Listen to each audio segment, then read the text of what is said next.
Bapak Pramono Anung sebagai Gubernur Jakarta dianggap tidak becus bekerja oleh warganya sendiri. Buktinya apa? Banyak.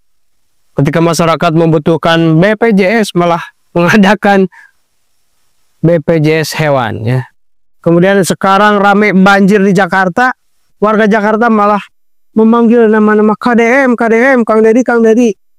Dan saya sangat sedih sekali ketika melihat orang-orang yang di toko itu menahan pintu dengan sekuat tenaga ya, supaya air banjirnya nggak masuk. Ini sudah segini ya airnya, luar biasa. Kenapa nggak dari dulu Bapak Pramono itu anggaran di tahun awal tahun dan tengah-tengah tahun itu disiapkan untuk menangani banjir? Aduh.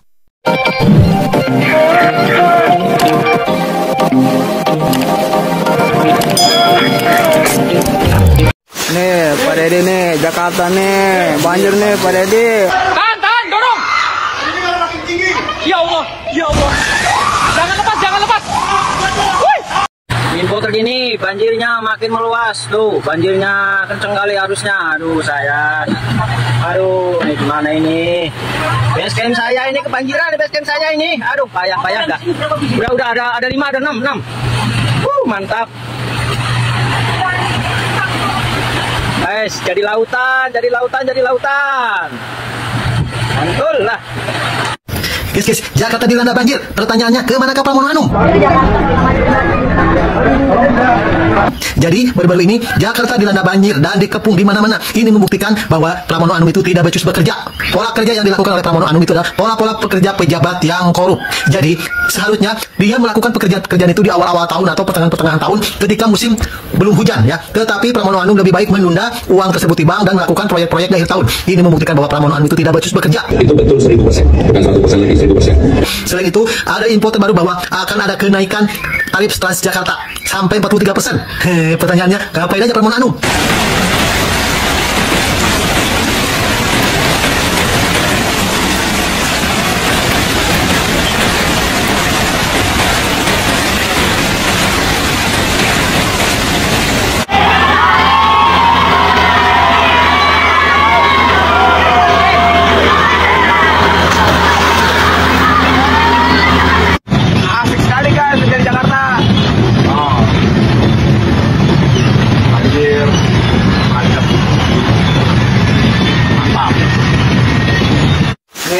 Nih Jakarta nih, banjir nih Pak Dedi. Aduh. Jakarta banjir mulu. Jakarta banjir mulu. Rumah gua kebanjiran lagi. Aduh, gimana ya ini? Tuh banjir seleher. Banjir, aduh. Jendela tuh udah masuk ya Allah. Ini membuktikan kualitas pavin pen ya. Aman. Enak nggak sih? Sering di situ, ini jalan parkiran mobil tuh, lihat mobilnya M tuh gitu. Ternyata bikin ini nggak guna. Lihat tuh masih banget. Dede, ya Allah, kasihan banget kebanjiran. Lihat kondisi dalam, ya Allah. Udah dong, cukup segini. Lihat semuanya udah ke atas. Ayo endorse perahu. Lihat tuh, ini kondisi di jalanan nih. Semangat bang. Tuh abangnya tuh segitu tuh. Jadi yang di seberang gue ini Polo Art Space namanya, dia kayak kos-kosan gitu. Lihat, dia punya tanggul buat biar nggak jebol ya. Lihat, ada mobil dijebol. Ini seleher. Tuh lihat, kalau tanggulnya jebol ya Allah jangan sampai sih. Tuh. Terus mereka lagi berusaha ngeluarin air dari dalam keluar tuh. Makin banyak aja air di sini, naik ini mah. Aduh. Lihat nih, dia sejendela gue nih. Aduh, ya Allah susah banget ini. Itu mobil udah segitu. Ya Allah, semoga mobil nggak kena ya Allah.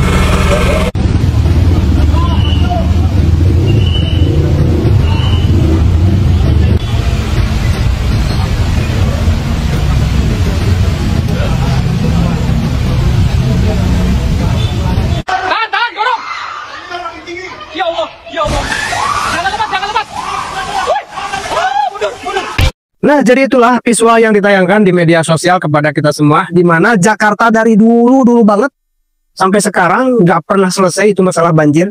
Padahal janji-janji kampanyenya itu udah jelas, kita tahu semua. Hampir semua calon gubernur dulu janjinya akan mengentaskan kemiskinan, mengatasi banjir Jakarta.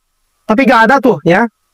Malahan Jakarta itu kita sudah tahu semua bahwa anggarannya atau APBD-nya itu lebih besar, 3 kali sampai hampir 4 kali lipat daripada Jawa Barat. Yang mana Jawa Barat itu secara geografis lebih luas, jauh lebih luas daripada Jakarta.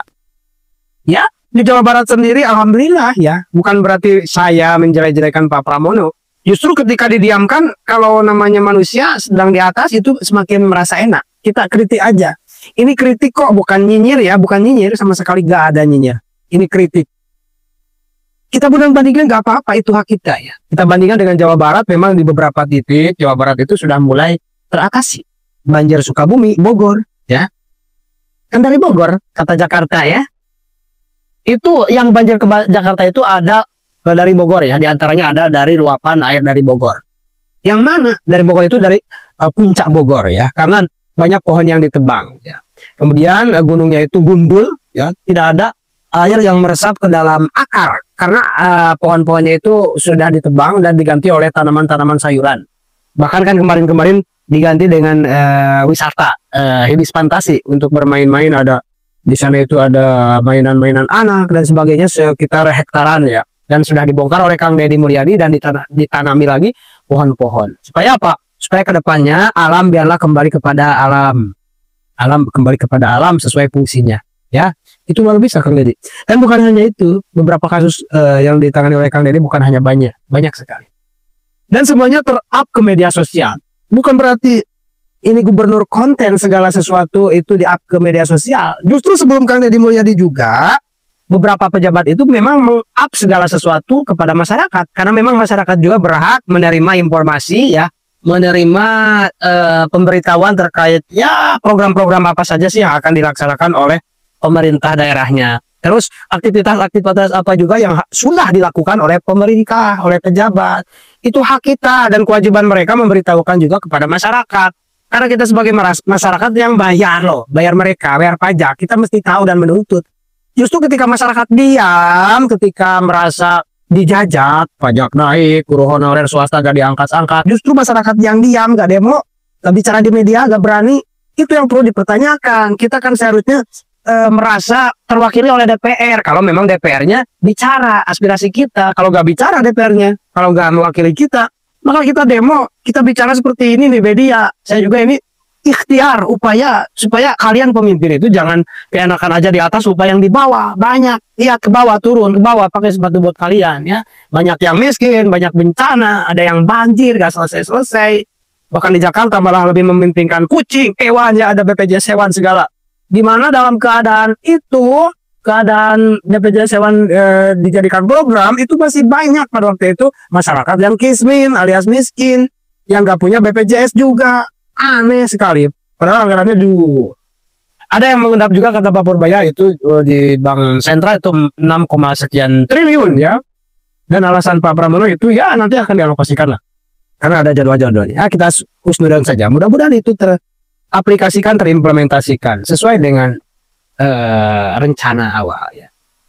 Oke, terima kasih. Bagaimana menurut kalian terkait Bapak Pramono Anung ini? Apakah Pak Pramono Anung bisa menyelesaikan banjir di Jakarta? Minimal seperti Kang Deddy Mulyadi bisa menyelesaikan beberapa titik dulu sesuai kemampuan ya.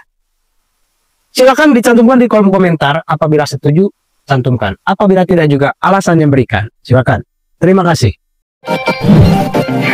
Terima kasih sudah menonton. Jangan lupa like, subscribe, dan tekan tombol lonceng. Bye bye.